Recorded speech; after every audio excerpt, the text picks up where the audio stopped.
an expert. It can now be called an annual tradition because I think we've done this 4 years in a row now. We're doing the preview and predictions episode for the 2025 Defender Kentucky 3-day event. And although you can't see them at the moment, I promise you, Jen and Kyle Carter are here with us to give us the deets on all of the pairs who are taking on the 5-star course. And I have my cup of tea here because I'm ready to just like kick my feet up and listen to all of the inside scoop that Jen and Kyle have to give us. This is one of my favorite episodes of the year. I look so forward to learning about these pairs before watching them for the weekend. And I know I'm not alone in that. So, Jen and Kyle, thank you for being here once again to tell us what we have to look forward to and give us just some kind of insider info on all these horses and riders that are going to take on the course this weekend. Well, hi everybody. It's kind of weird that we're not on camera. Sorry about that, but hopefully everybody can hear us anyways. Hey, it's great to be here. Always excited about this week and everything that goes on it, and it's going to be a fantastic group of horses and riders this weekend. Yeah, they've got a big group this year combined with the 5 and the 4, but it's super exciting that there's so many horses who've come over from Europe and then so many first timers. It's super exciting. Yeah, we have lost a few on the list. Oops. Yeah, I was looking at Eventing Nation's forum guide this morning, which thank God for Eventing Nation. I'm so grateful to them for putting that together every year. And it seems like it gets cooler and cooler every year. I'll actually pull it up right now so we can all take a look at it. But they have so much information about all of these pairs.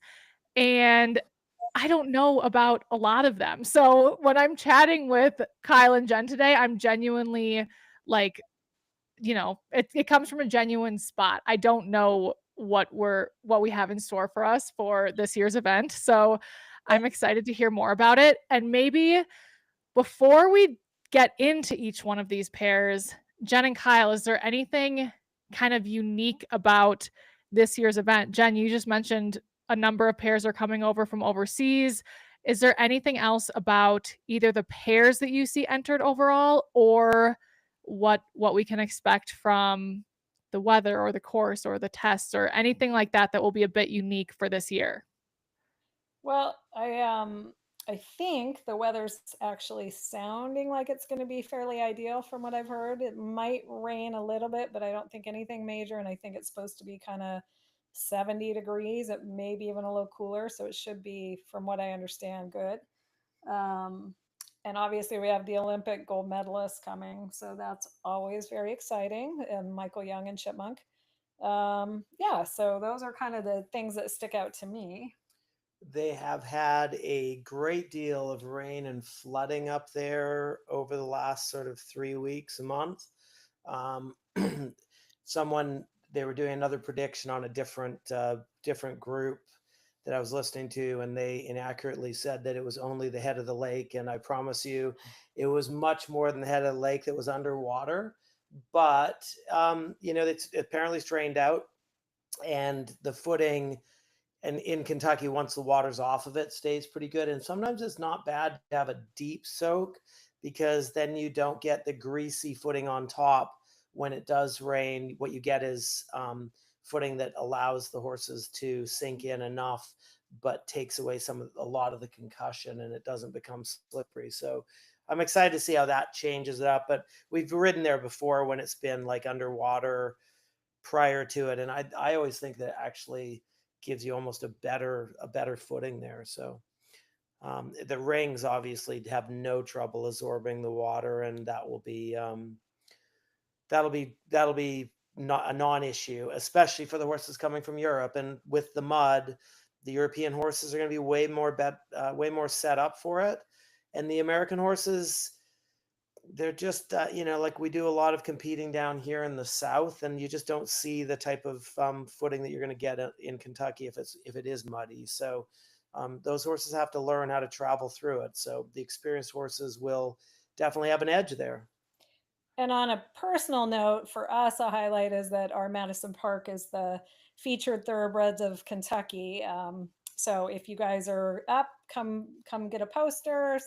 We're going to be signing posters. We also have t-shirts we're going to be selling to go along with it. So we're super excited that he's getting recognized for that. We'd bring him if we could, but that would be a nightmare. He wants to stay home. You can give him the highlights when you get home. That's so exciting. She's just such a deserved honor for Parker. And for those of you who don't know, Madison Park is Kyle's Olympic partner from the Tokyo Olympics and longtime partner beyond that too. Is the signing happening at the Retired Racehorse Project tent? Yes. Yes, that is where it's going to happen. It'll be announced through the week. And I think the shirts, because we actually are setting up a cross-country equestrian site down here with his name on it. So the shirts are sort of representing that. And I think we're just going to generally sell those in different places.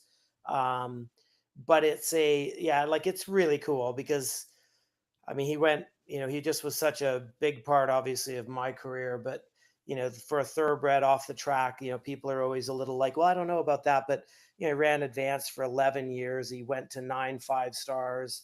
I don't think you can, I think they're just fantastic horses. And I think it's, for him to end up on a poster in this situation is pretty exciting. So it's so cool. I have chills just thinking about it because he's such a special horse, and it will be so fun for you guys and for everyone else to see him celebrated this weekend. And I'll need to get a poster from you. So I'll follow up on that. And then the other thing to mention at the outset of this episode before we dive in is Ride IQ is also going to be in Kentucky. We have a booth. Kinsey, my sister, is holding down the fort. So she has already sent me all of the behind the scenes, getting the booth ready footage. They're there right now getting the trade fair booth set up, and it's going to be awesome. They have a lot of fun events in store. If you're signed up for anything through Ride IQ, you'll get the full event schedule for the weekend, but we have some fun games planned, and Jen and Kyle are participating. So if you want to see things like, are you smarter than a 5-star rider, or the equestrian edition of Heads Up, those are just a couple of the games that are kind of on the docket for this weekend. So definitely stop by the Ride IQ tent. We're 181 and the indoor and the trade fair. So it's kind of by the Jumbotron. And then the other thing to mention, another reason to stop by the tent, is we have our biggest giveaway kind of ever happening right now. For anyone who starts their free trial before Monday, so before the event is over, you'll be entered to win a full year of entry fees to shows or clinics. So that's pretty just exciting for us. We can't wait to see who wins. And it's a fun prize for us to give away too, because it's just in line with what we're trying to do at Ride IQ, like give people more opportunities. So if you've been thinking about starting a free trial, there's no better time, because you will get your name entered in the drawing for a year of entry fees, which would be a pretty great year. So that's all I have at the outset. Anything else you guys want to touch on before we dive into our first pair? Yeah, well, I think the other thing is obviously Ride IQ has lots of activities there, but we're doing, John and I are doing a course walk. I can't remember. I think Friday at 4:30. Anyways, I'm sure it'll be up. Friday at 4:30. Okay, and that's going to be also broadcast if you guys want to watch that online. That should be pretty fun. I'm pretty entertaining. John's a bit of a drag, but we'll try to lighten him up a little bit. And if you guys can't see, I was rolling my eyes there, by the way. We sense the eye roll. Yeah, and then we're doing morning sort of previews of the day, I think, every morning as well for Ride IQ. So that's going to be kind of cool. Yeah, that will be awesome. We're still calling it Coffee with Kyle. I went back to some of our previous Coffee with Kyle episodes and just cracked up. they're so funny, and you really get a sense of how the event's going from those live streams. So those will be live streamed on Facebook and Instagram. And if you want to get the videos for the virtual course walk, also go to our Instagram and just go to the link in bio, and you can just give me your email address and I will get you those videos. So those are all the perfect points to make. And without further ado, let's jump into our first pair that's taking on the 5-star. This will be the first pair out on course on Saturday, I believe. And it's a strong one. Well, I think this Jarillo horse that Tim Price has is incredible. He is such a phenomenal jumper. The only thing I'd say about him is I think he's pretty green at the level. It should be on there. Yeah. Yeah, I think it's his first 5-star, I Oh no, believe. Or he did was ninth Poe. at Poe. I'm sorry. He Yeah. was ninth at Poe last fall. He might not be the fastest out there, but I mean, the one thing with Kentucky is usually like Poe's a different ballgame than Kentucky. Horses can get in a good gallop at Kentucky, but you guys do want to watch this one jump, especially on Sunday. It is Yeah. such a good jumper. I think it won the Blenheim 8 and 9-year-old class a few years ago, which is really prestigious and hard to win. So I'm excited to watch this one go.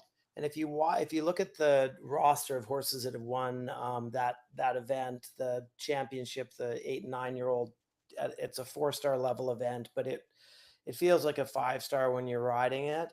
And when you look at the roster of horses that have won it, there's so many good 5-star horses that have come out of that program and gone on to win. And I really feel like Jen said, like the run at Kentucky, he'll be much faster here. And Tim isn't going to put him on the plane for any reason other than to try to win. And when you watch him jump on that last day, you'll wonder why he's also not jumping in the Grand Prix on the weekend. The stats on Eventing Nation are a little different than the ones I did for my research for the Chronicle article. I write the preview for that every year. They say his lowest dressage is a 34, but I've got him down having mid to high 20s. So I'm going to go with my research on that because I didn't do it, but I have a really good professional team behind me doing that, helping with that. So if you pick up the copy of the Chronicle, you'll see all the stats in that as well. So, and one note is I'm not sure Tim would put a horse on the plane to come over if it wasn't capable of getting a little more competitive dressage score. Yeah. But anyways, so that'll be a great start off, and then it just kind of goes. It's funny because what you have is just good jumper after good jumper, because the next horse out is Fedarman B with Boyd Martin. Obviously, there's an incredible backstory with this horse where Annie Goodwin used to own it and ride it, and she unfortunately had an accident and died, and they've got a syndicate together to keep it going with Boyd. It's gone, and he's just been incredible. And I think actually at the Olympics last year that he had the best show jump round of the day. I was there live, and it was just absolutely inspiring to watch. And the horse is deceptively fast. I watch him go and I'm like, wow, there's no way that's going to make time. And he's made time at multiple events and been very fast at other ones. So his dressage is quite good, and it's a really good jumper. The only thing that's going to be holding him back from a podium finish here will be the other horses that are in this field are pretty exceptional. But I do think Boyd is due a really big performance, and this horse is possibly one to give it to him. Yeah, that's and another fact, he's only ever had one rail at FEI with Boyd, so that's pretty impressive. So to start off the weekend, we have two exceptionally good jumpers. Yeah, but then and then like those two are quite good on the flat as well. Again, I don't think either of them they're not as good as a few of the later pairs on the flat. But then the next horse out is Emily Hamel, and Barry is like just, I mean, a freak show. He gallops around cross country, jumps like 2 foot over the jumps, doesn't need to, always wants to leave the rails up in show jumping, and has got so much mileage. I think this horse has been to, I want to say like 8 or 9 5-stars. And he's done the ones, like he's been overseas and done Badminton and Burley. And I mean, he always jumps around clear. He wouldn't be the fastest horse in the world, but it's pretty cool to watch because they have a great relationship. They've been together forever. And when I first saw him go, I always say this, like when I first saw him go, I was like, wow, that horse that horse is going to start stopping, or he doesn't really want to do it. He's a little bit worried about the jumps, and he jumps too big. He'll never stay sound, like all the things. And I think everybody said the same thing. And I mean, none of us could have been more wrong. He is just an absolute champion, and he's in the right hands to keep that career, and be responsible for him. Emily's done an incredible job keeping him going, and their results are really good. He's not going to be the most competitive here, but it's just a joy to watch such a partnership go. Yeah, he's so much fun to watch him. When he jumps, it's just like boing, boing, like unbelievable. I remember the first time I saw him jump, I was like, that cannot be real. And you can't help but have the biggest smile watching him go around, because he's truly incredible, and like a little, cartoon character with how easy he makes the jumps look. And I'm looking, as you guys are looking at the graphic and going through your remarks, I'm looking through some of these other stats, and it says that this is Barry's 8th 5-star start, and he's completed every one that he started, and he even finished as high as 7th, which was at Maryland last year. Wow. Yeah. Pretty Maryland awesome. didn't have the biggest, didn't have the strongest field though. So I think you get the ribbons in the competitions you're in, and this one's going to be it's going to be hard fought to repeat that. But I mean, it doesn't matter. Sometimes you're just there to, enjoy this partnership, and this will be, it's going to be great. I really hope the best for her, and I think I don't think she needs any sort of encouragement, because I think it's just going to be there for her. But to another very, very interesting horse to watch go, Jessica Phoenix is there on Fluorescent Adolescent, which is a paint mare that has she wouldn't be the biggest striding horse in the world. She wouldn't be the biggest jumper in the world, but she's got a heart of gold. She was bred by another Canadian who actually rode at the Olympics back in '84.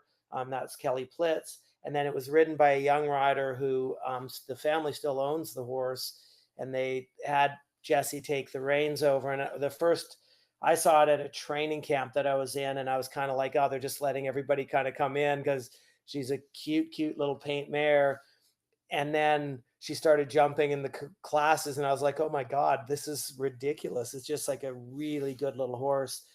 Again, it'd be hard to expect the big standout performance in this company, but she did win. Did she win, or she was second? She was second at Terra Nova. She was second at Terra Nova off a very, very fast ride. Jesse is an incredible rider, has so much experience, and just inspires these horses to go. And this horse and her they click, and they make a great partnership. So she's really fun to watch. Well, and we know Jesse will be smiling all the way around as well. Yeah. Its show jumping could be a little questionable, so that would be. Yeah, these courses are big. Yeah. She did Montana the year I did it with Gus, and I think she had a couple rails there, but it's been getting better. But the 5-star jumper courses are, they're enormous. And Jesse will give it a very good ride for sure, but it will be hard to expect it to it'll be adding something to his dressage score for sure.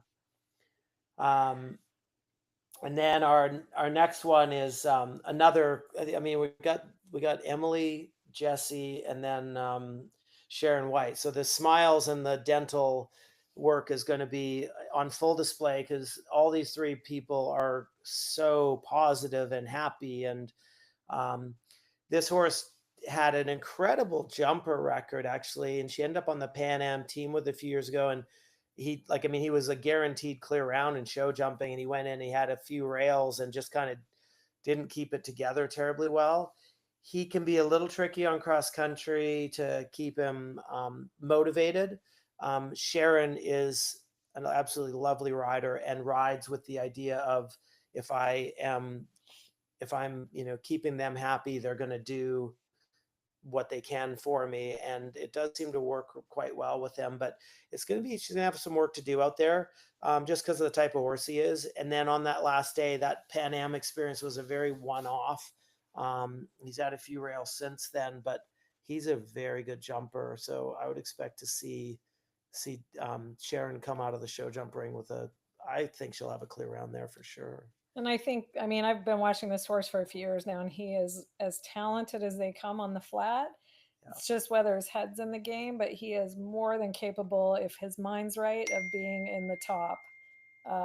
He's such a talented horse. So Yeah, and you're right, and Sharon does a really good job with him, and they've got tons of experience. And there's often that, like, you go and you're getting the mileage, and then there's this point where you're like, well, there's no tomorrow, and the horse is in the in the best shape and timing of its life, and I think that's what should be happening here. And she's got no reason to hold back. I think she could jump right into the limelight, which she did with her last big 5-star horse. One year she ended up second or third at Kentucky, and not that it was like, oh my god, how shocking, but it feels like that moment could happen for her again. So I hope it does, because then we got this a mediocre performer next. We got Michael Jung coming in with the Olympic champion, and clearly this is the horse to beat. He's got an incredible record. He had a great record with his former rider. She took him to the Worlds in Tryon in not 19, sorry, 2018. Yeah, and that was Julia Krasowski, who has got medals from World Championships and Olympics and is an incredible rider in her own right. And they moved the ride over to Michael, which, I mean, I hate that for her, because she produced this horse and had a really good relationship with it. And Michael obviously is arguably the best in the world, and then you put him up on a horse like this, and on the day it's impossible to touch him. At the Olympics last year, Laura Collette came in and laid down an incredible, like, 19 point something dressage. And on the day I was talking to a student there, and I was like, that's it. There's no way that, like, Michael's scores are unbelievable, but they're just like, that was untouchable. And then he came in, like, I don't know how many horses later, and it's like he knew what he had to do, and he just knocked off about half a point from her score, so he led the division. And that's sort of what you can expect of him. And if you're going to have someone that's got ice water in their vein, this is certainly it. And this should be your winner. But he has lots of competitions, and you only notice it because he's so competitive on the flat. But he has quite a few competitions where he's had a rails at the wrong time, or a frangible at the wrong time. He had a fall at the Europeans, was it that? Yep. And just like where you're like, oh, there's a guaranteed win. And it's not like it's once, it's been like 3 or 4 times at big competitions. That is unlikely to happen again. But again, we kind of have said that over and over again. So at least it'll be a competition with it. Something really interesting here in the deeper facts that Ian has is that this is the horse's second 5-star. And no, this says he's only done one other 5-star to date, and naturally he won it handily here in Kentucky. You think that's incorrect? They're not ranking. I see Lumullen 4-star, Paris Olympics. But he was at the Worlds, wasn't he? He was at the Worlds, but that's not considered a 5-star anymore. Did they switch that one down too? I think so, in 2022. But you know what? I mean, I'm certain that's right. But when you think about it, then. But he did do the Worlds in 2018, were a 5-star at that point, I believe. Yeah, that was a 5-star. Yeah. I don't know. Yeah, I think that might not be correct. But that said, there is now a pathway to be, and this is actually funny because it was Michael Jung that pointed it out years ago when they started switching everything around, that an Olympic champion could go be an Olympic champion and never do a 5-star, which seems sort of wrong, but it is a possibility. The horse does have so much experience. And then, I mean, Michael Jung does not, he goes into show jumping. He's got Grand Prix 5-star jumping experience himself. And there's not much lacking in this partnership. And this is truly an exceptional horse to watch as well. But anything can happen. So, I mean, anything I would can say happen. You're really safe betting on him, but you never know. That's for sure. nature of the sport. Yeah. All right, next up. This, do you want to? Oh, I remember seeing this one at the Olympics last year, and it is such a cool horse to watch. He's just lovely across the ground. I'm thinking he's a pretty good show jumper. Just trying to pull that up, but I think he has a pretty good show jumping. I mean, he's actually quite nice on the flat. He's very consistent. So I would think, you're going to see this one kind of right in there. I don't know if he's going to win it, but I think he can, be kind of right there, giving it a He go. should be in this field. He could be a top 10 horse. And I say that, but there's just so many good horses, and this being one of them. Now, Clarke is an incredibly good New Zealand rider, really stylish, very competitive. He tends to have, I don't know that the horses, I think he's got a handful of time penalties at most of his competitions. Really clean and show jumping. And what he's going to have to do to really put himself in there, he's going to have to make the time on cross country, as well as like his lowest dressage score is a 24, but it's going to need to be that or even a little better to really put the screws on anybody. My feeling is it's in a 5-star division, probably more like a 26 on the flat, but. And I feel like I know the dam of this horse. I think she has produced 1 or 2 other top horses, or she herself was also a top horse. I know I It says recognize the name. Clayton Mudlark is the dam of 5-star event horse Fairy Dazzler. There you go. Okay. Never argue with Jen when it comes to breeding. Yeah, that's for sure. Jen could fact check any of this. Yeah. Well, and the other thing is there's this, like, we watch these horses at the big competitions, but we see them at a lot of, like, we watch the 4 stars and the other 5 stars and everything. So we've seen them a lot. And then, picking out good horses, you see a type, and, people always go, oh, that's my favorite type of horse. And you look at it and you go, well, I don't know about that. But with Jen's picking one, I'm going to sit on that and go with it. And I know that she really loved this one, watching it go at the Olympics last year. Classy. Yeah. Question, then, kind of a side note, because you mentioned the time on cross country. Is Kentucky notoriously difficult to make time? No. But it's typically 3 to 4 horses. It's not like 20 horses or 15 horses. They don't. The thing with Kentucky that's different than, say, like Maryland a couple of years ago, a lot of horses made time, but they were trying to feel out how to lay out the course. Kentucky has such a history. They know how to lay it out and challenge them without making it impossible. But yeah, no, it's going to take something. There's no, I mean, I don't know. It is a really good terrain for running on. It's not like super hilly. It is really, it's a beautiful shape to it for balancing horses, but they do sometimes come to the last 2 minutes and you see them just sort of flat. And it's typically as they're leaving the infield going home, you can see the change of their gallop. And that's when you pretty much are like, oh, I'm going to have to, nurse it home, or I've got enough, I'm going to make this. And so you don't, like most 5 stars, you don't know until you're in the last minute or 2 minutes of what you've got.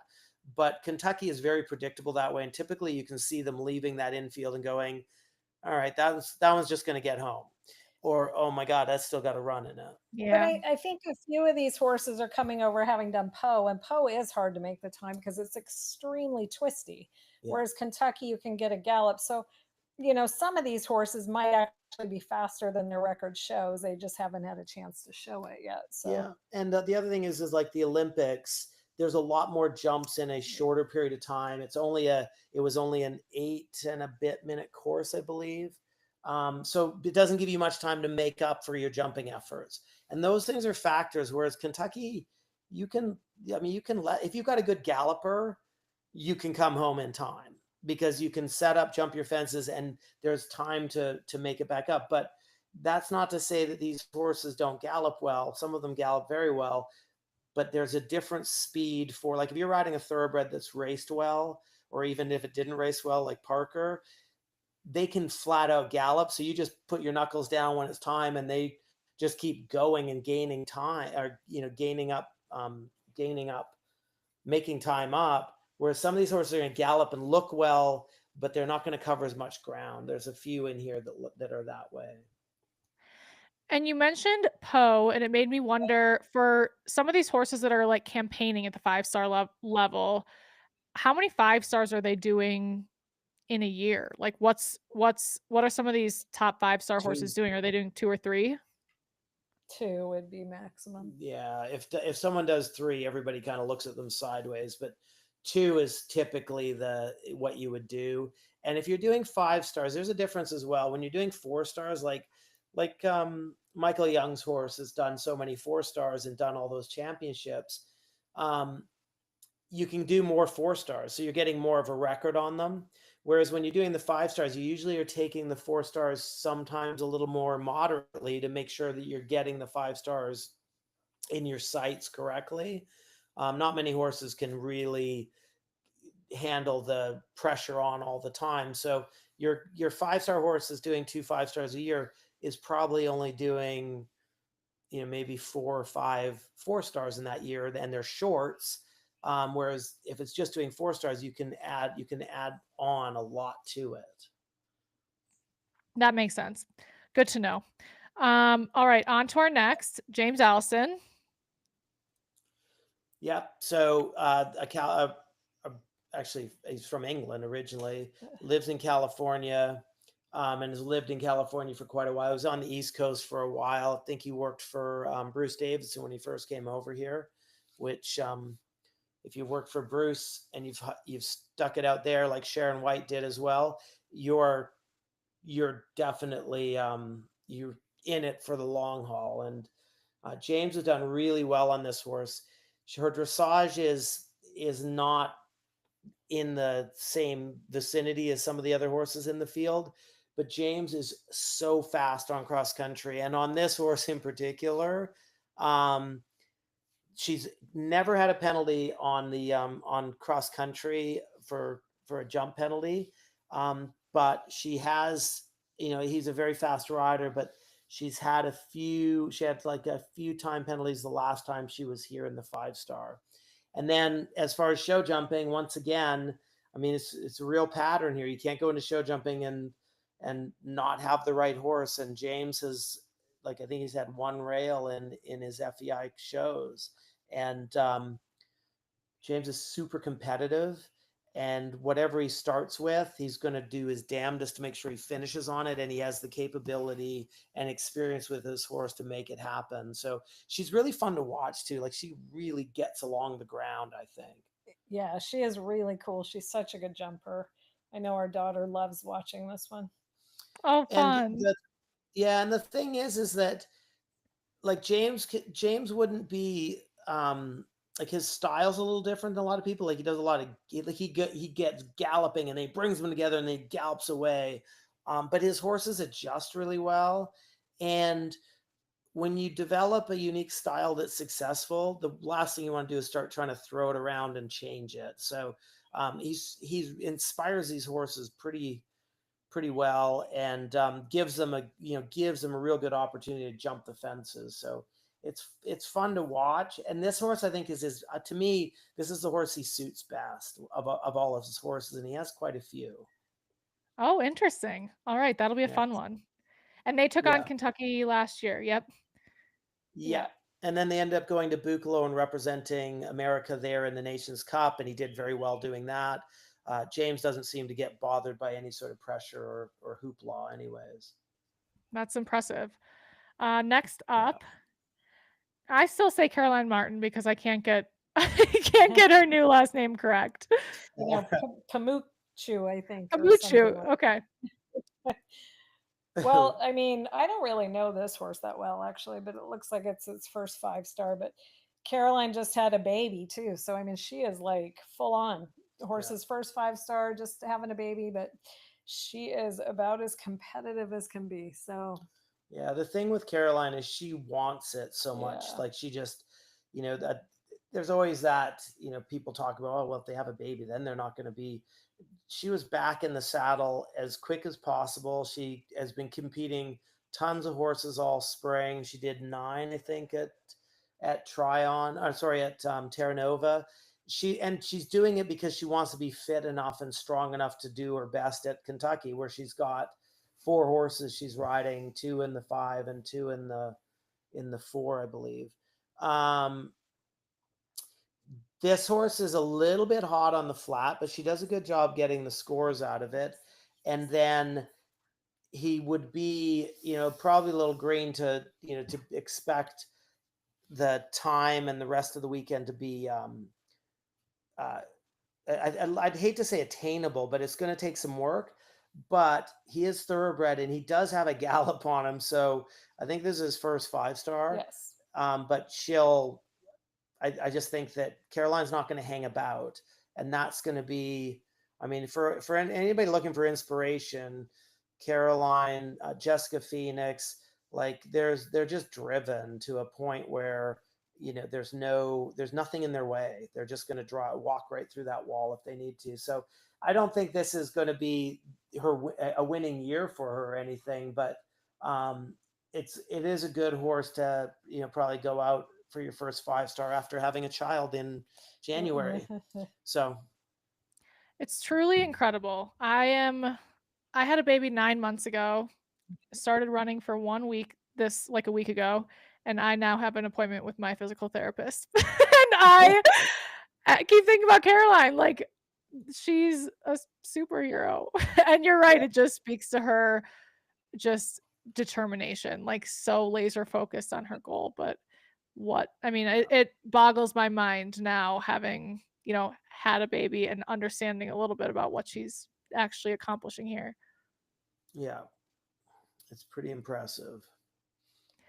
And then Jonelle we've got Price. Tim Price's wife, and Jonelle Price, who you could say Tim Price is Janelle's husband, because Jonelle is so successful.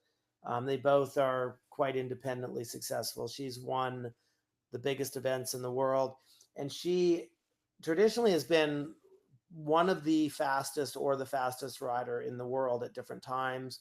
She's been number 2 in the world. She might have even been number 1.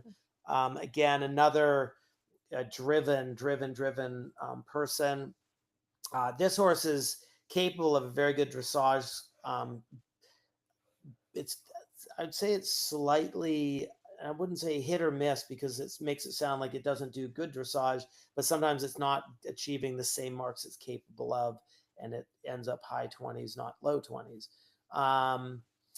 It has a little bit of time, I believe, on cross country. Yeah, it's a little slower, which is odd because Jonelle is not slow at all. So, but it does have a very good cross country record. It had a stop at the bank to a vertical in Paris at the Olympics last year, which was a forward 2, and it jumped up a bit weak, and it doesn't have the biggest stride in the world like a lot of Hiarado horses, and it ended up adding in a 3rd step and then just couldn't get itself up out of it. I think it's caught her a little off guard because it wasn't a terribly difficult question, but it was early in the course. So it should be I have a feeling she's on a redemption tour a little bit. And also she's not coming here. They're not coming here to, have a good weekend, other than have a good weekend that comes home with a really strong ribbon. So. And then fun fact, Hiarado's, I think, sired the most horses in the field at Kentucky this year. I think he has possibly 2 in the 5 and 2 in the 4, I think I read, if they're all still coming. Wow. Yeah. How cool. I'll keep an eye out as we keep going through this. Yeah. Yeah, he's pretty unbelievable as a stallion. They're all good jumpers. So then you've got Jennie Brannigan on FE Lifestyle. This horse and Jennie, again, you're looking at her really solid partnership. She took a little different path to get here this year. She stayed up in Pennsylvania for most of the winter, where she used to, as everybody does, come south. And it's worked for her, actually. She went to Carolina and she was 1st and 2nd in the 4-star. And this horse has been around a lot of competitions. It's very fast. And he actually is the one that won Carolina this spring. And He's a really good jumper. His dressage kind of keeps him out of the the top placings. And again, I think when you're looking, like, he's usually low to mid 30s. I know he's got I know on the Eventing Nation one, his lowest dressage is down as a 26, but it's not, you're looking at not the anomalies. You're trying to look at the consistencies. So my feeling is in this field, he's probably going to be low 30s. And then she should be able to get there and finish on it, honestly. And I know with her mileage on him and her spring that there's no reason she wouldn't be trying to do that.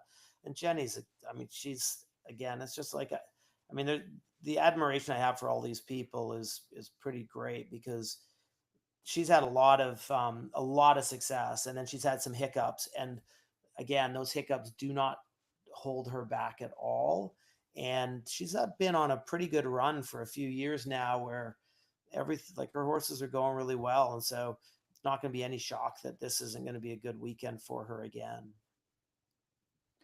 There's an interesting note here. It says, well, one, that this pair won the 4-star short at Carolina in March, but more importantly, it says that Jennie's going to make a decision after dressage whether to stay and run this horse's 8th 5-star at Kentucky, or to get on a plane and go run badminton in 2 weeks. Yeah, well, nothing like trying to make the decision off the dressage. Look, it'd be cool to see her go to badminton. Honestly, that'd be just fantastic, because this would be a good horse, I think, to have there. But hopefully she has the dressage that makes her not want to go. Yeah, that would be the best. You would think that would be a great outcome. Yeah, hard to say. Right, I know. Yeah, as I was saying, the best outcome. You don't know what the best outcome is, but here we go with somebody who's been around this course a lot of times. Yep. You got Buck Davidson on Sorocaima, who Buck has produced up since it was going prelim. This horse was found by Jill Hennenberg. Jill Hennenberg, yeah. And she actually called me when it came on the market, or one of her young riders had it, and she called me, and I was like, well, I don't have any money to buy a horse, but he's a thoroughbred, an American thoroughbred, and he's she was like, it's a 5-star horse, and he was going prelim at the time. And I didn't even go look at him, because I have enough trouble looking at good horses and not getting to get them. And then Buck went over and picked it up, I think, a week or two later, because they're pretty good friends.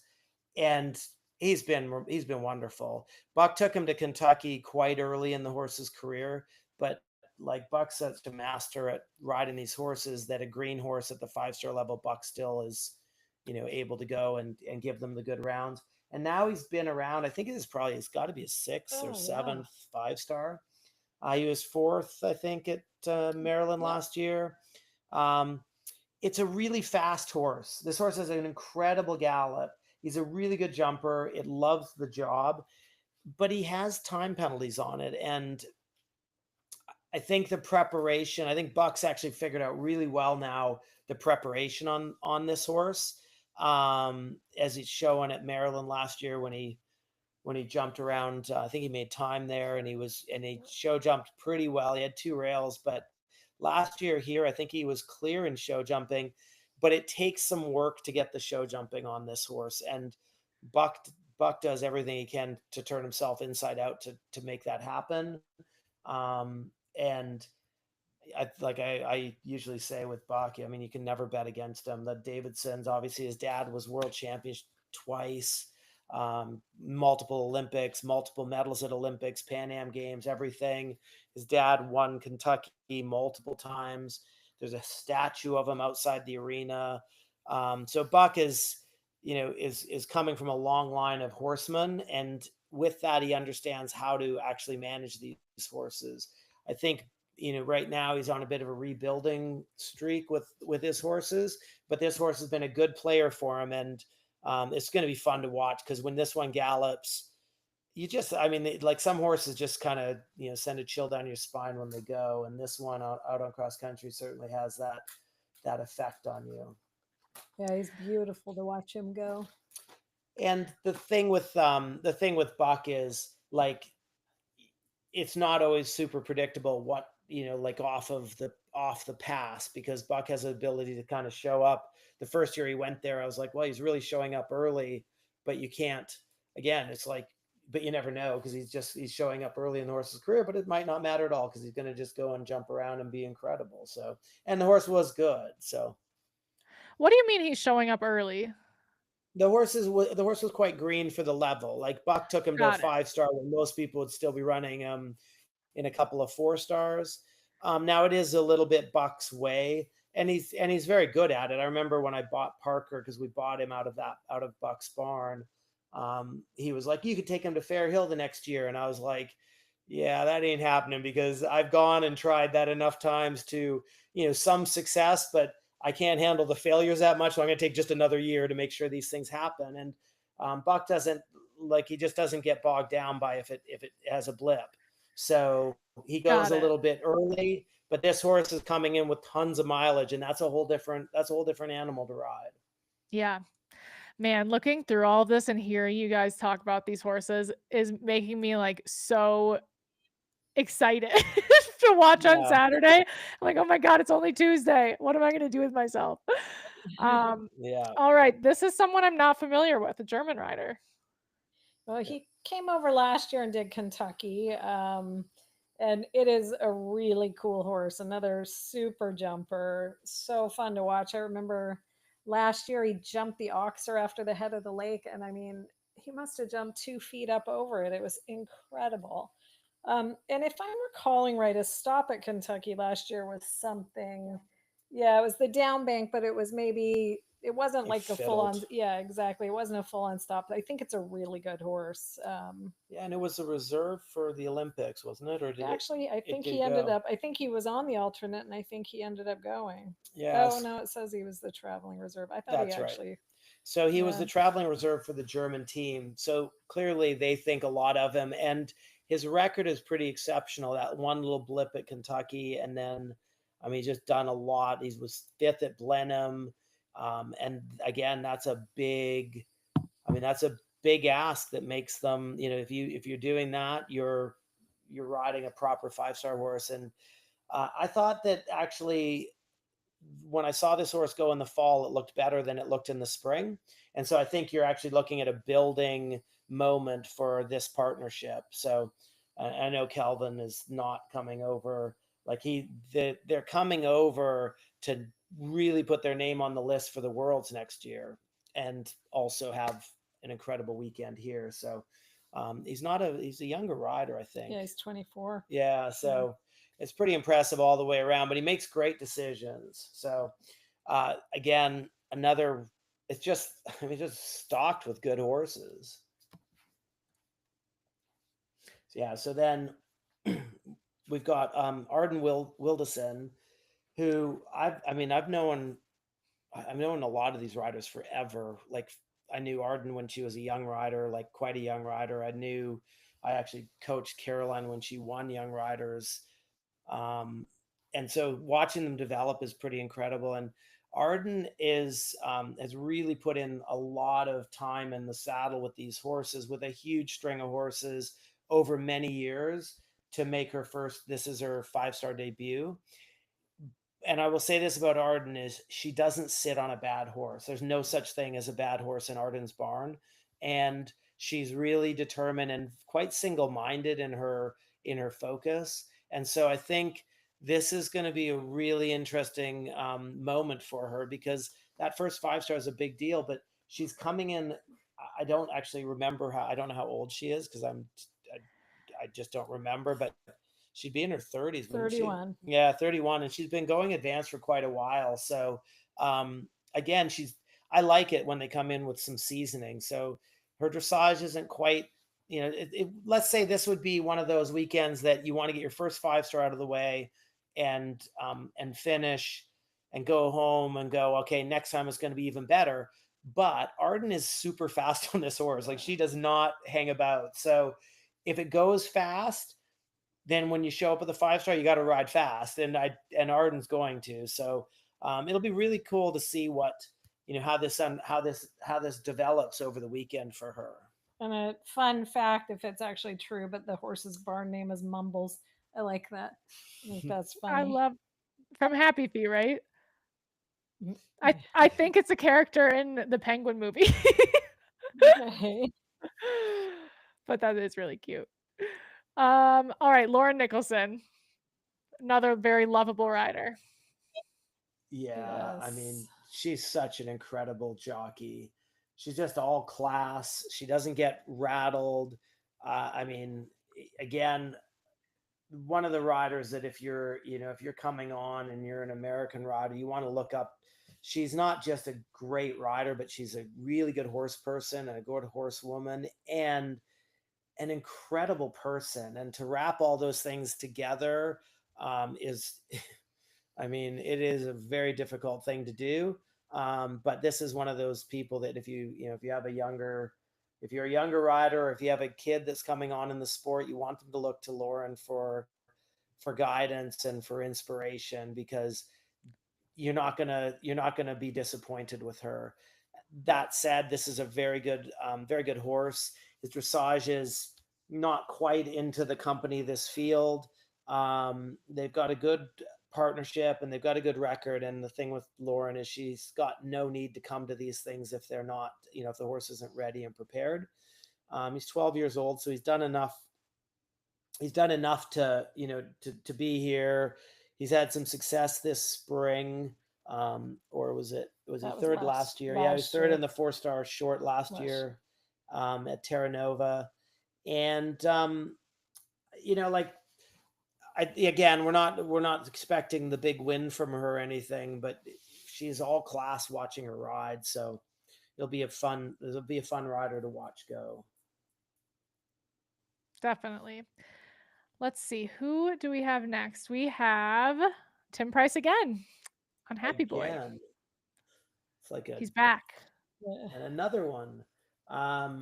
So again, this is a very good horse. Yeah, they won Blenheim 4-star last fall. Yeah. So is this his first 5-star? Never completed a 5-star. Attempted in 23, but didn't do cross country. So that's the interesting thing is this horse is, so he attempted a 5-star in 2023, and that was the only one he's attempted. He didn't finish, but there's so many other type of events that you're taking these horses to. So this would be one of those horses I was saying earlier that wouldn't be going to a ton of 5-stars, but has done a bunch of 4-stars, and like his dressage is exceptional. It's going to be hard to threaten Chipmunk, but he could get close enough. And then it's a very good show jumper. And Tim has ridden at a high level in the show jumping as well. So with a horse like this, I think he's only had one rail twice. He's had a rail twice in his career. So don't be like this. This could be a horse that's breathing down the neck of Chipmunk, and as a threat could actually take the victory. But he's obviously, because he's not done the 5-star before, you are looking at that. What does it feel like in the last couple minutes is always a little difficult, but the Prices are so good at getting horses prepared to do these things. And that is undoubtedly going to happen here. And it is dressage bred, so yeah, it's also helpful.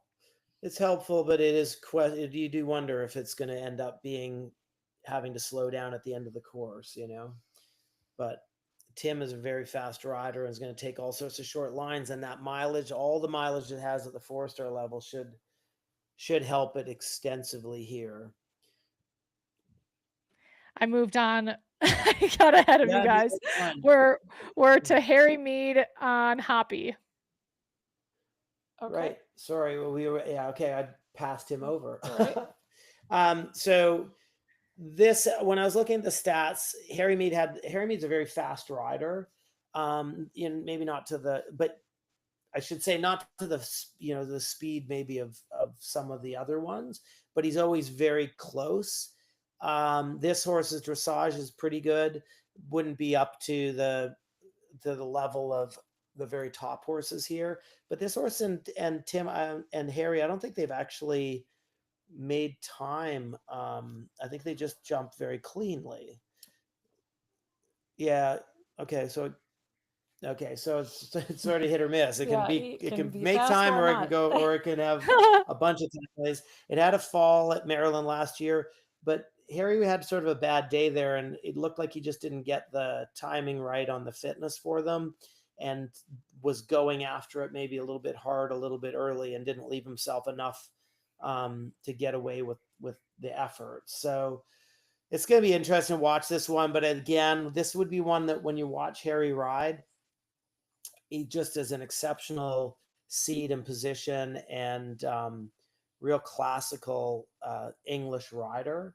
And then his dad also was, I believe, an Olympic champion. So he's, he's kind of bred to it, and he's kind of coming into. He's not. I would like. I hate to say older, but he's not. But he's up in his 40s, I believe now. 41. Yeah, and to me, it looks like now he's coming into the best group of horses he's ever had in his life. So I think you're going to start seeing Harry's name up on a lot more podiums. So this might be the a good start for that. I think the horse is going to be a little bit outclassed. That's pretty cool. I didn't know that about his dad. Yeah. Here we go again. Boyd Martin on a second. This is such a cool little horse. The horse isn't very big either. I saw him at Tryon a couple years ago and stood by him. And I mean, he is not a large horse at all, but he's so athletic. And he is by the same stallion as London 52. So obviously, Oh, wow. Yeah, well bred for the sport. But yeah. And so an interesting, obviously, Boyd is always looking to up his quality in his barn. He's been on that role for a good 15, 20 years, and he's really isolated and has great horses in the barn. And this one, I saw it a few years ago when I was younger, and I was like, this is going to be the best horse he has. I really felt that way. But it's funny because he put out a little bit of money to bring it over and buy it, and then sell shares out on it to keep it in the barn. And so he really kind of committed himself, and then he apparently brought people in to look at it, like brought a bunch of owners in to buy shares in it, and the horse promptly bucked him off in the arena and galloped around the ring. He was like, it was a very humbling experience, but he's good with his owners, and he's managed to secure the horse. And it had a little time off, I think, for maybe a potential injury, but this is an exceptional horse. I think it's a great jumper. It's got the ability to do great dressage. I think that Boyd at these events does better work than at regular events because he has a little more time to kind of manage the horses. So it'd be pretty exciting to see this one end up in the top bit. But he also has a few other ones here that are capable of good work. So he's going to be maybe beating up against himself. Not a bad place to be in. No. I was just looking through the rest of the list. I was trying to remember if he has a third in the 5-star. I don't think he does. Does he? Yeah, I believe he does. I think, Commando. Oh, yep, yeah. he does. Commando. So I'm getting it. I'm jumping ahead again.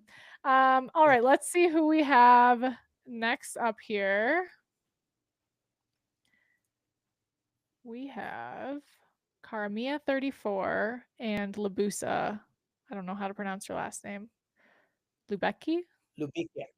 Yeah, Lubique. that. So obviously, not obviously, come over from Germany. We don't actually have the stats on her. Her dressage isn't quite to the same standard as the other Germans, but it's still quite good. And she's a good. She's got a good history. She's been placed at the 4-star at Arville in Belgium. She's done Lemulin with this horse, and she was 19th there. So I think we're looking at someone that's trying to bring herself up into consideration for the Germans. And she's now got the background and mileage with the horse to do that. And interestingly enough, she took actually the ride over from her brother a few years ago. So her 5-star debut was Lemulin last year. The dressage is going to keep her out of it. Isn't always the fastest on cross country, but jumps pretty well. Has a has a rail, but likely to have a rail, but can have a clear round as well. So I'd say she's still putting the polish on the diamond, but she's had like all these stats we're looking at her from last year, so she might have managed to do it. Sometimes you get kind of you hit a ceiling. Some of these horses have, and sometimes you're just about to push through that ceiling. So it'd be interesting to see how that works out here. Putting the polish on the diamond. I like that a lot. All right, Mhm. Catherine Coleman is next up on an Irish sport horse gelding Sid. Yeah, Monbeg well, Senna. Catherine spends time both in England and in Wellington. She used to have a farm here in Ocala. She's from Alabama originally.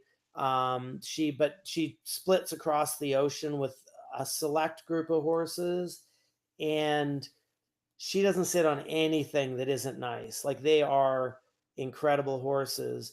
The end score at the end of a weekend is never quite as you would hope. It feels like she's kind of going to try to basically put another notch in her belt at the shows, rather than belt it out of the park at the moment. And that's just going off of the history on the horses. But don't kid yourself. You're not looking at anybody that can't ride, and you're not looking at horses that couldn't be, in the top grouping. So she's just waiting. I guess she hasn't had that standout moment yet, but sometimes you're looking at horses and you're like, well, there's no way it's ever going to have that standout moment. She sits on some seriously nice horses, and this one is up to that grade. So, and she gets to prepare. I mean, I can't imagine being able to travel like that and really put yourself into the scene that you want to, that's going to give you your best results. So, it's very possible that this is going to happen for her in the next couple of years, and maybe it starts right now. I was at a show this spring, and I'd forgotten that she'd come over this year to Wellington, and I saw this horse trot up to the arena. And again, I'm sitting on horses I think are really nice, and I was like, oh Jesus, where'd that come from? That's not fair. And then I was like, oh, it's Catherine, so that makes sense. She's got some super horses. So Wow, how cool. And this will yeah. be this horse's first run in Kentucky, looks like. Yeah, I think she did Blenheim. Blenheim last year. Tends to be in the 30s on the flat, low 30s, but it is capable of more than that. And then it has stops here and there, and that is, I mean, it's just keeping her from the real big performances. Got it.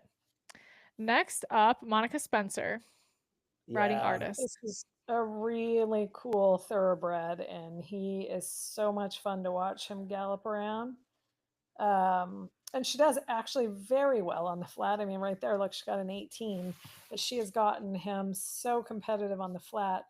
It's funny because he is thoroughbred, but I feel like sometimes he has time. Yeah. She's pretty quick, but she's not, she's, I think she's capable of making time. And there are times though that she just kind of, it doesn't quite happen for her, but she's managed this horse really well. And with that, she's got a great relationship. She's been with him for a long time. He's a good show jumper. He can have some rails, but he's capable of a clear round. And this could be your dark horse for where you're like, not like, oh my God, where'd she come from? But this could be your dark horse where there's a lot more there going on. And she's had good results, but where you could have that big result where you're like, well, that's not unexpected because she's incredible and that horse is incredible. And she really has committed herself to this horse and being competitive with them. She was in England. She's been over in America. She's from New Zealand. She went to England. I thought she was basing over there. Then she came back over here. This is such a cool horse to watch. I mean, it is one of my favorites going into this. Yeah, his gallop is just so much exuberance. He's really fun to watch. So highly recommend, if you get a chance to go watch him go on Saturday, go to it. He's cool. Yeah. Again, it fun. comes down to that, like, if she could have the weekend, it's right there. It hasn't happened yet all the way, but with a lesser field, that could be your winner. And with this field, it could really shake things up. That's a good one to watch. And I just saw Max Corcoran as her groom, which is pretty cool. And I didn't realize. Is Max still She's grooming?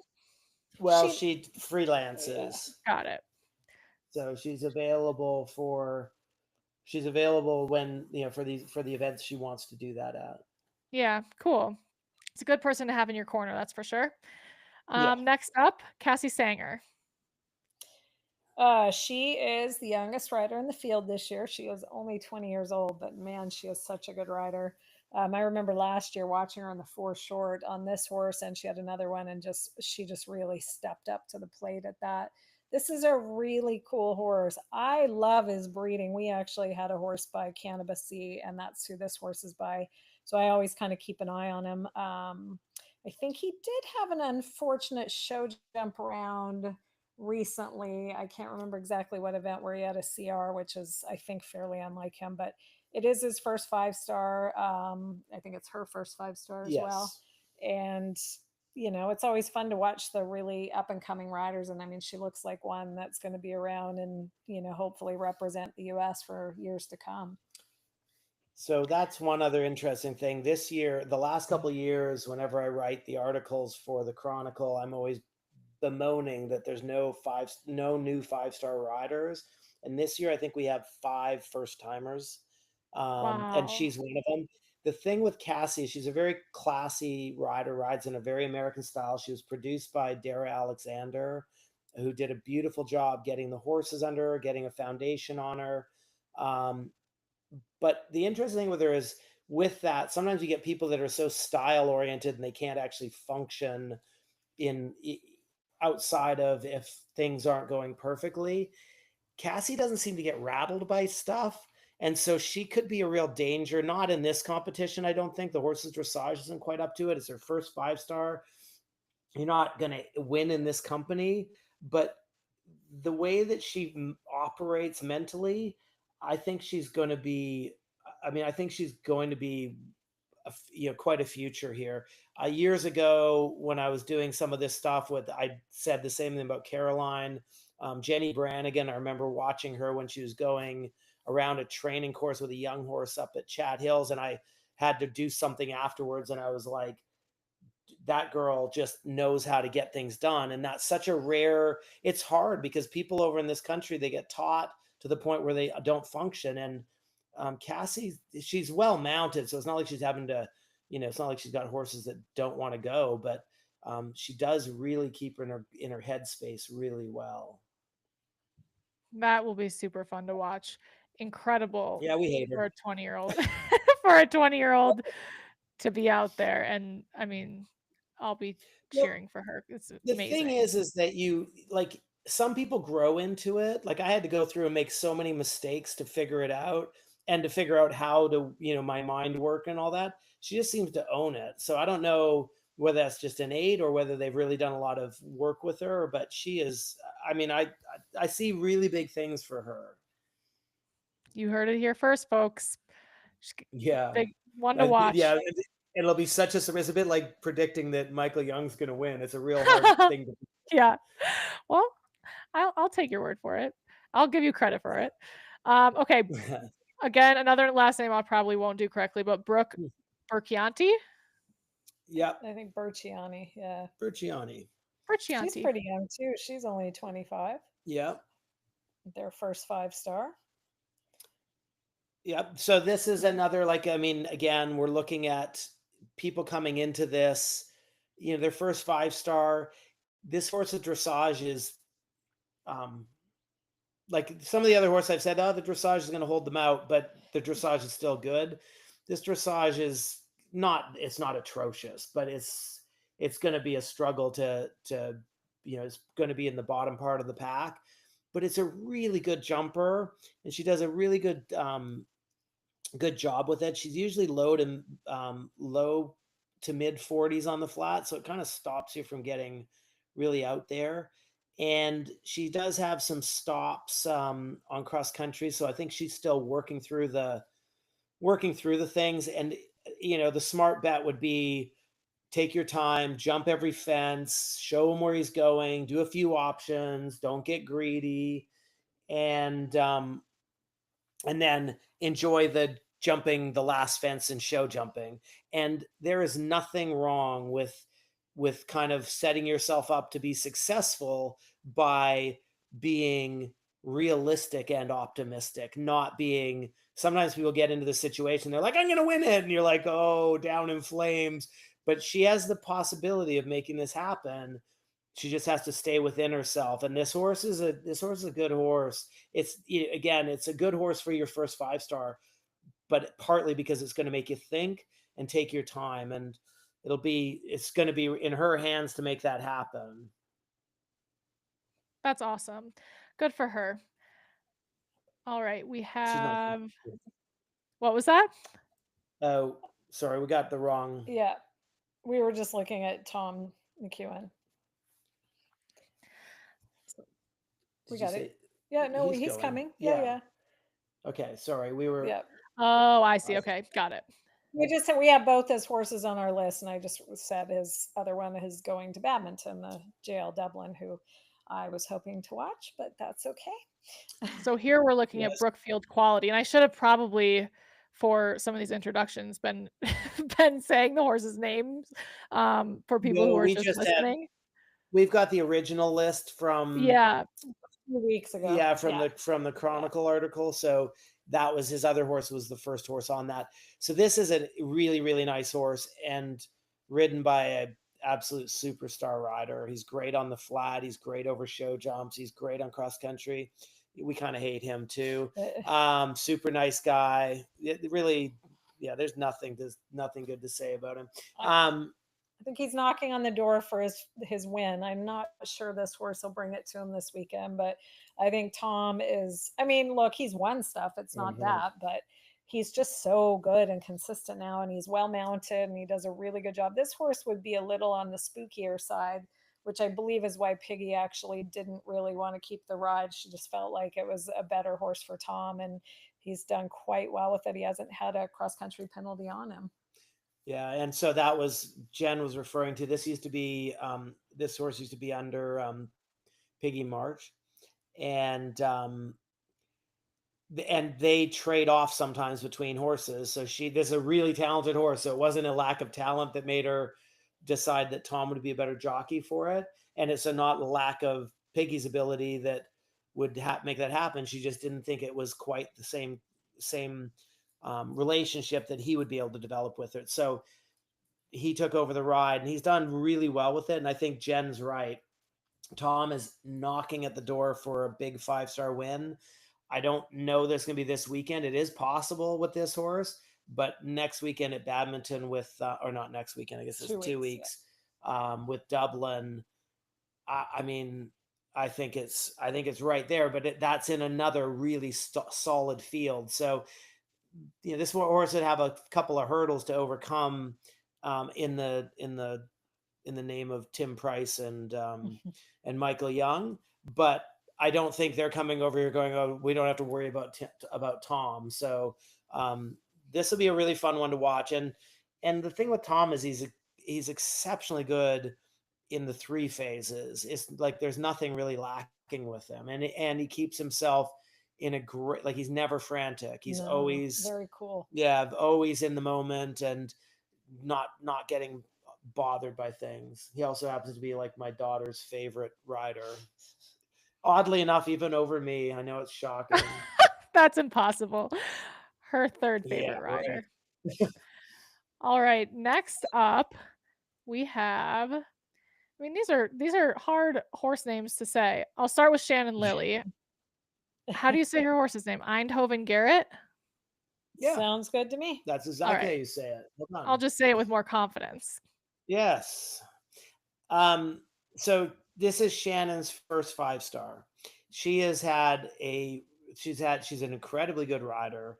She's had lots of good horses, but she also has had some serious health blips that have kept her from being able to achieve the successes that she deserves. She's been on the Pan Am team for America, and then she had a back injury that, like, literally it looked like she was never going to be able to ride or do anything hardly again, and she recovered from that over time. I actually thought when she was in the last few years, when she moved out here from California, that she was just kind of doing the I'm riding well, enjoying the process. I didn't really think that she was aiming to get up to the 5-star level just because of circumstance. And here she is, and I am so happy for her. Another super nice person, super good rider, big smiler, is going to be absolutely enjoying the hell out of this. She's had good results with this horse. It wouldn't be the winner. I think this is one that could do quite well, hopefully be a top 15.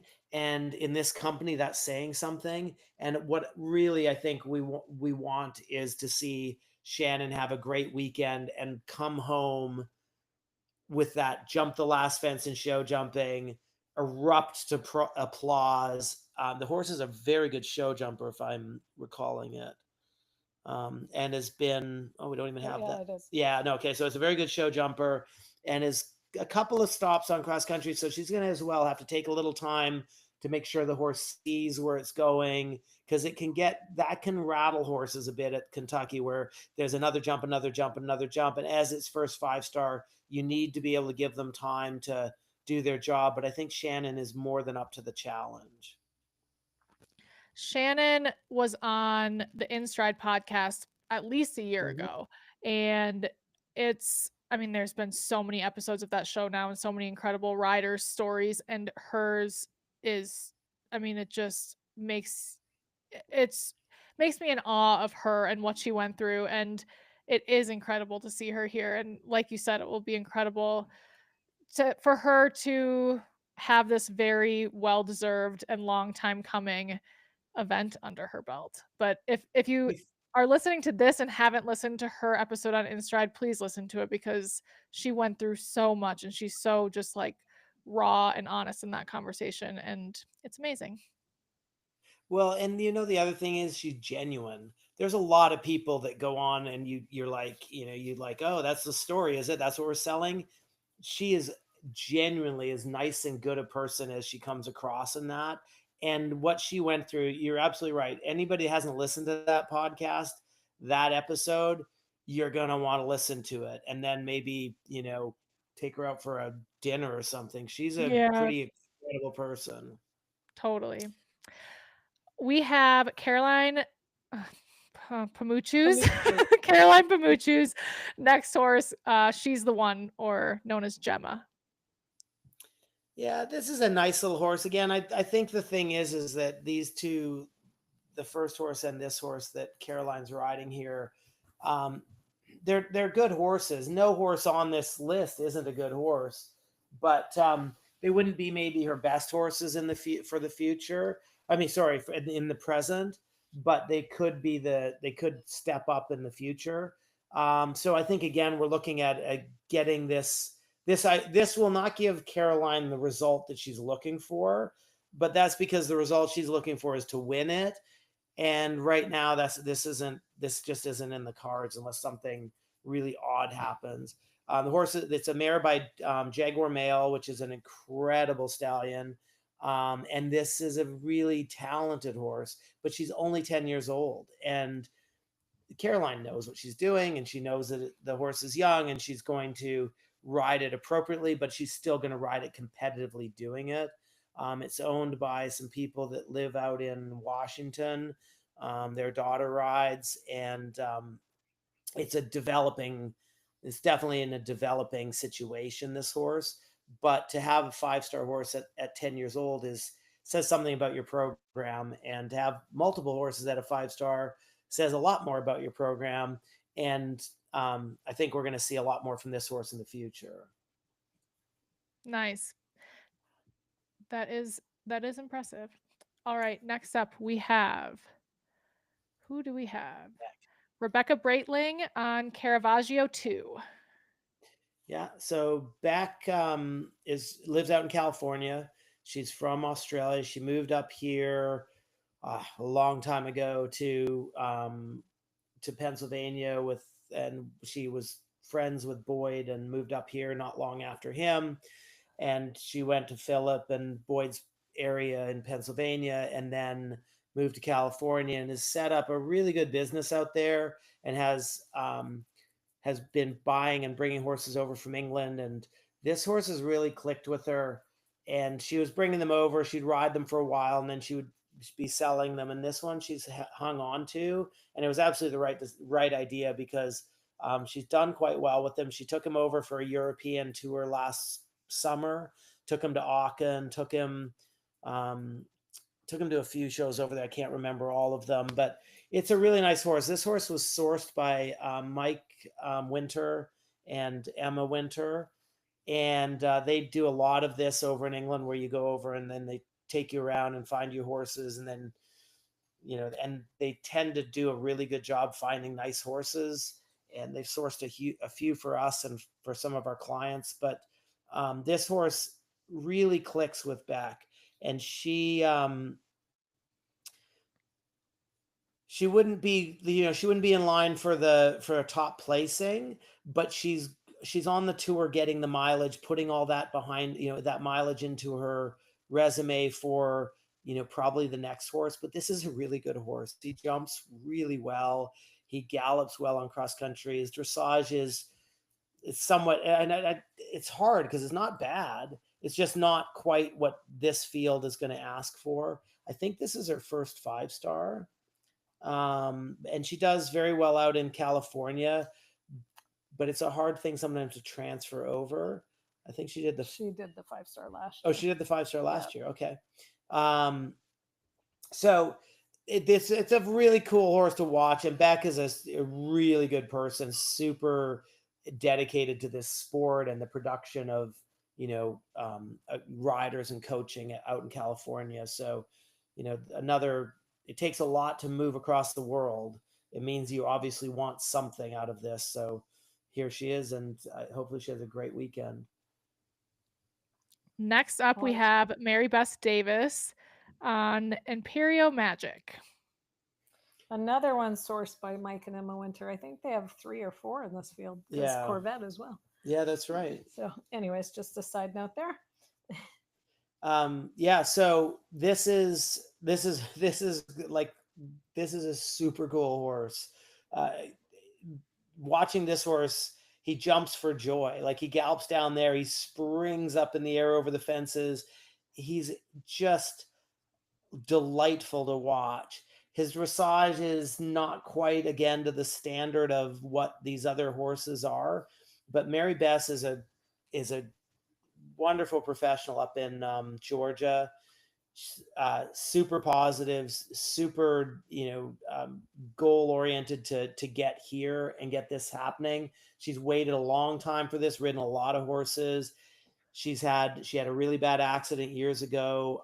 A horse that she was sitting on, it reached around and put its mouth on the stirrup, I believe, and when they do that, it got its stirrup stuck on its mouth, and it reared up and fell over on her, and she's got rods in her back. And when that happens, you're always like, oh, I wonder what's going to happen after that. And she's done just a wonderful job continuing to ride and push and create successes. And this horse has really happened for her. She loves him, adores him, and she should. And I hope for nothing but the best for her this weekend. She did Buccolo last year on him. This is her first 5-star. And I don't want to say that she's an older rider, because she's not old, but she's in her 40s, I believe. And to get here in your to stay focused long enough to get there in your 40s for your first 5-star, that says something. So she's gonna have a huge support staff there, because of course Georgia is close enough for people to drive up, and people love her. She's just a really wonderful person. So this is going to be a real cool pair to watch. How exciting. That's awesome. Yeah. All right. Next up, we have Jennie's second horse, I believe, Twilight's Last Gleam, and Jennie Brannigan. Yep. So this is a really good horse. Has got good record and everything. I think the thing is like I said earlier, some horses I think it was one of the German horses I said they were kind of Some horses are pushing, about to burst through the roof. And some horses, that's just sort of where they are. I think what we're looking at is this will be a good weekend. She'll have a good performance, but it's not going to stand out the way that a rider like Jennie probably deserves. And what will happen is her next group of horses will benefit from her mileage on this horse and the other horse that she's riding here. But they're just in their comfort zone. Now I say that, but their comfort zone is jumping around very successfully at these events. So you can hardly take anything away from them that way. It's not really going to that extreme jump up where all of a sudden you're looking at them in the top 5, where I think Jennie is that rider that's going to be something that's going to happen for her with hopefully her next group of horses. So they're very predictable. They've got lots of runs under their belts and 5-star runs as well. Next up, we have Matthew Brown aboard Alderwood. Yeah, so Matt was here years ago on a horse called Super Sox and did really well. Matt's a beautiful rider, has an incredible temperament for the sport. He's a very empathetic horseman. Again, someone that you'd want people to look up to and emulate in how they manage and deal with their animals. And so again, we're getting to the, I'm not going to say the twilight part of his career, but he's 48 years old in here. And I'm just really happy for him to be back out at this level. The horse is not that capable on the flat. It's not it's not awful, but it just doesn't have the marks that are going to put it into big contention. It's got a very clear cross-country record. It made time at Morven last year in the 4-star, and that is not easy. If they do well at the 4-star at Morven and they're here, they should do well here. That event does a lot more to prep them for Kentucky than the other 4-stars in the country, in my opinion. A bit like Blenheim does in England. So that he did that there, I'm not going to be shocked if Matt doesn't kind of pull the ribbons off and let him roll on cross country. But the dressage is going to hold him out of the top placings. He's a pretty good show jumper, but pretty good isn't exceptional. So he's going to have to work hard on that last day too. Got it. Next up, we have Ride IQ coach Emma Klugman and Bronte Beach Z. Yeah. So Emma is an Australian that lives here in the U.S. She just graduated from law school last year and runs a full business. She's exceptional. I mean, she works. I don't know how she manages to actually string everything together that she does, but she does, and she does really well with it.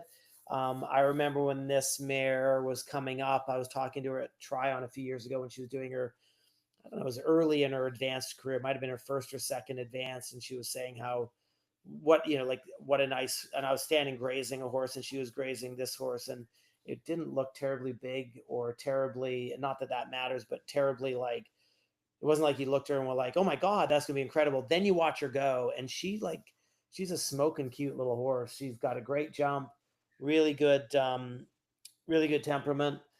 So I say that she didn't appear big to me. She's 17 hands. So obviously I'm an idiot. Whoa. Yeah, I know. It did not look, but she looked small to me. Maybe that's a misprint.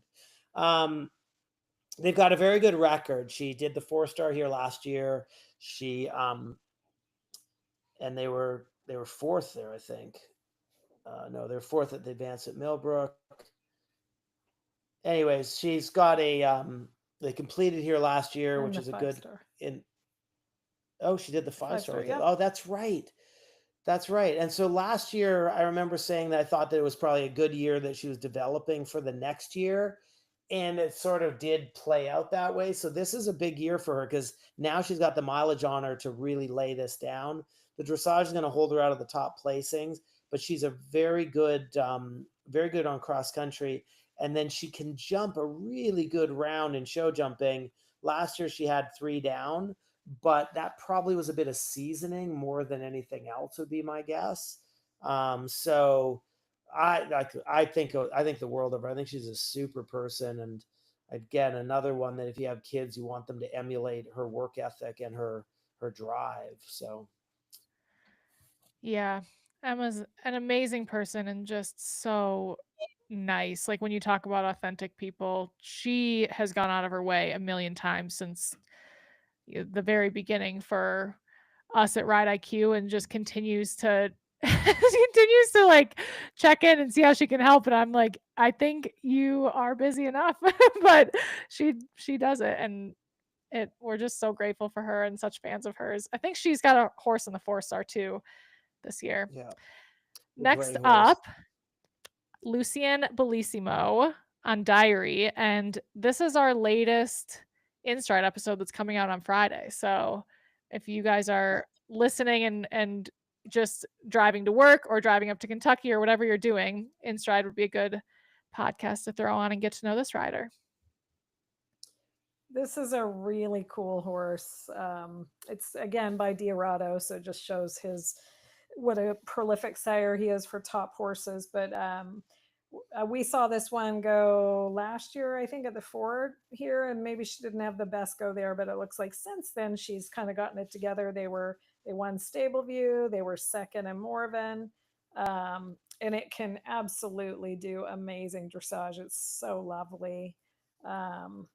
It can have some time, as Kyle mentioned earlier. Sometimes the Hiarados aren't the fastest, but it is a really classy horse, and this, I believe, is her first 5-star as well as the horses. So I mean, she'll probably give it a good go on the dressage score, but whether or not they're going to have the ability to finish close to that will remain to be seen.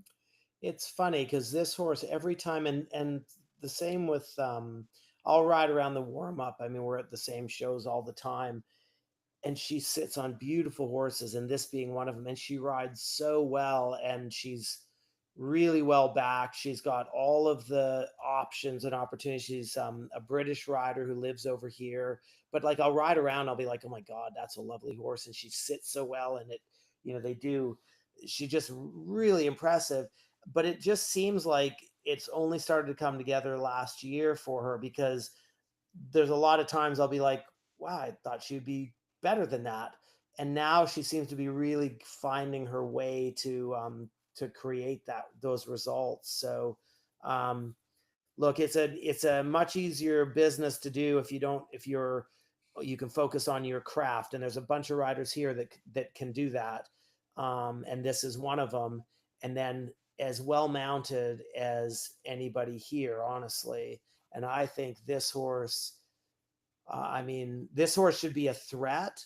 I don't think he's going to be yet, but he should be a threat. And it's a very, she rides, she sits so well and she rides so well. It's sort of surprising to me that she hasn't made a bigger impact yet, so people won't know her yet, but they'll probably know her after.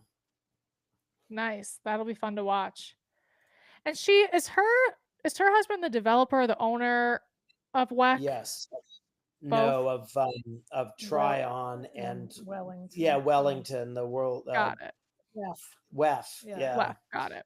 Yeah, and they own the Chronicle, and like they're very like, but she really does ride well. So that's the part when I watch her, I'm always like, oh man, look at her. She really rides well. And that horse is so beautiful and it goes well. And it's not just this one, but like she really does well on, like she looks like she should be in the top placing on everything, and I suppose that's the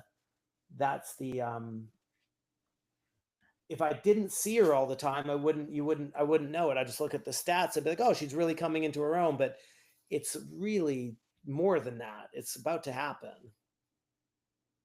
That's pretty cool. That'll be really fun to watch.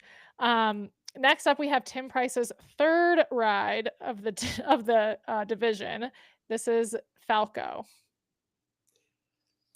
This is another incredible horse that could potentially knock Michael Jung off the top spot.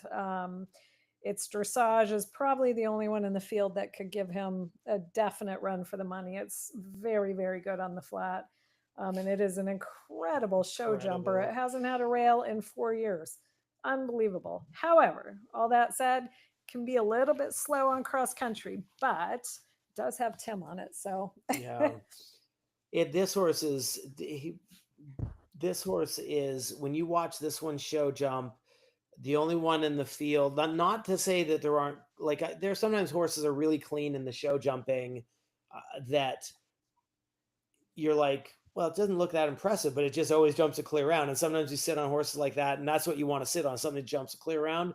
But this one and Bruno, that the Fedarman B horse, are two that they don't just clean. They're not just clean jumpers, but oh my God, you watch them jump and their hind legs just kick up over the fence and they're round through the air and they give each jump space with ease.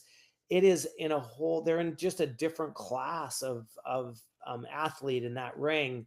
So if it comes down to the show jumping, there's gonna be a lot, and I think it will. I think there'll be a lot of pressure from Tim, and then I'm sure all the fitness work he's done to get ready for Kentucky. All this horse has to do, it's fast enough. He just has to be able to stay at the speed the whole way to the end. And honestly, I think that this is going to happen this weekend. So it's going to be very close between Tim and Michael Jung. Oh, wow. Okay, good to know. We only have a couple left in the 5-star here. Let's see who we have. We have Harry Mead again, this time aboard Grafenacht. Good job. Thank you. This mare was ridden by William Fox Pitt up until last year. I can't remember where William, he brought it over to Maryland, I know, and he rode it maybe at Badminton last year was its last go with William. And then Harry got the ride because William was stepping back. She's lovely. We watched her at Maryland a few years ago, and she's just so classy. She's by Grafenstolz, who's another top sire of eventers at the moment, has Lordship's Gruffalo is one of his, and numerous others. He's just a very prolific sire. This mare is beautiful. I am excited to watch how Harry's getting on with her, because, you know, sometimes mares are tricky with the relationship. So I haven't seen anything about them. It looks like, oh, there you go. They won a 4-star in Italy. So obviously they must be clicking somewhat. So, but it'll be interesting. And look, I wouldn't want to follow William Fox Pitt as a rider, but I guess if anyone could do it, Harry can do it. So I think the thing that's interesting here is, so this horse, Lily, was like, she was in the top couple after cross country at Badminton last year. And it looked like it was going to be, it was sort of William Fox Pitt's, we knew he was coming to the end of competing at the level. And it looked like it was going to be that storybook ending where he could win the whole thing. And she went in and they had quite a few rails, and it knocked him well down the order. And he's still, you know, retired. But here's the thing is, William retired and tapped the horse for Harry, which says everything about what William thought about Harry's riding and his ability to get with this horse. So I think that it's a lot different situation than some of the other things when you see a horse leave a barn and go to another barn. And Harry rides very similar to William in the very forward galloping, keep a light feel with the mouth and stay right over top of your leg. So this mare, I think, is going to transition really well to him. It'd be a lot to expect, top placing right here, right now. But the dressage is probably the thing that's going to keep them maybe from the very, upper echelons right now. And then, but I'll tell you what, here's the thing. Show jumping should be good because she's a good show jumper. She had a bad go at Badminton, but she's capable.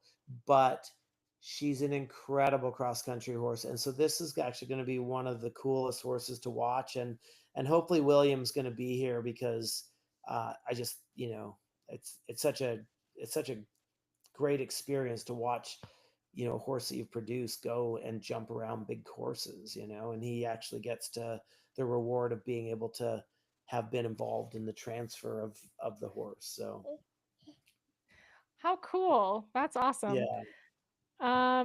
All right, we have come to the end, and our final rider is Boyd, once again on his third horse.